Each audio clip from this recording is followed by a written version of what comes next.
The last 4 years has seen a change of direction in US immigration policy. President Trump made building and strengthening a wall on the Mexican border a key priority, while the family separation policy saw children and infants separated from parents and guardians with whom they had entered the country. And then there was a failed attempt to end DACA, the Deferred Action for Childhood Arrivals program that gives provisional work permits and protections to those who arrived in the US illegally as children. Carla Velasquez is a DACA recipient. They don't see the improvements that these things are bringing into the nation, how much they contribute to the economy, how much we're actually giving to this country. There is now fresh hope among immigration rights groups that positive change is coming. The Biden administration is promising to implement policies more supportive of immigrants. But some groups are concerned that those moves won't go far enough. Francisca Lino entered the country illegally from Mexico in 1999. She then married a US citizen and now has 6 children. While in the process of attempting to obtain her legal status, she was arrested and faced being deported. So in 2017, she sought sanctuary in a church. She has been living there ever since. Pues era bien difícil para mí porque mis hijas estaban pasando por una depresión fuerte. Ellas no están bien emocionalmente desde que todo esto ha pasado. It's a similar story for the Garcia family.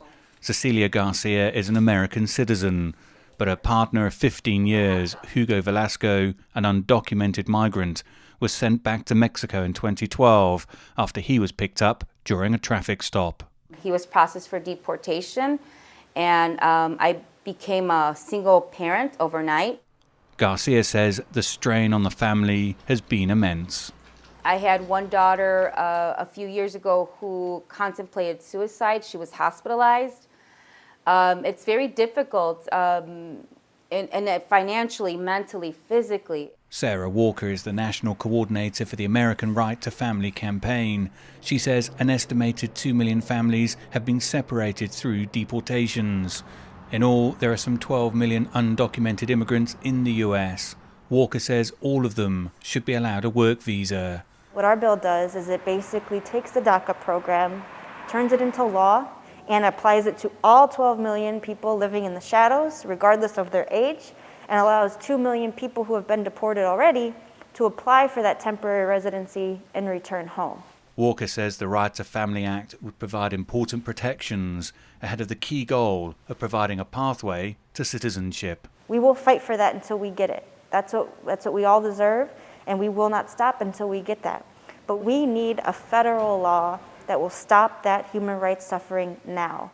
Whether the Biden administration will go that far remains to be seen, but for many Chicago families, there are high expectations. I believe with this new administration, there's hope. Joe Biden is promising to introduce an immigration bill immediately after taking office. Reversing the Trump administration's policies was one of Biden's key election promises. But what that policy entails and who will be protected is for now unclear.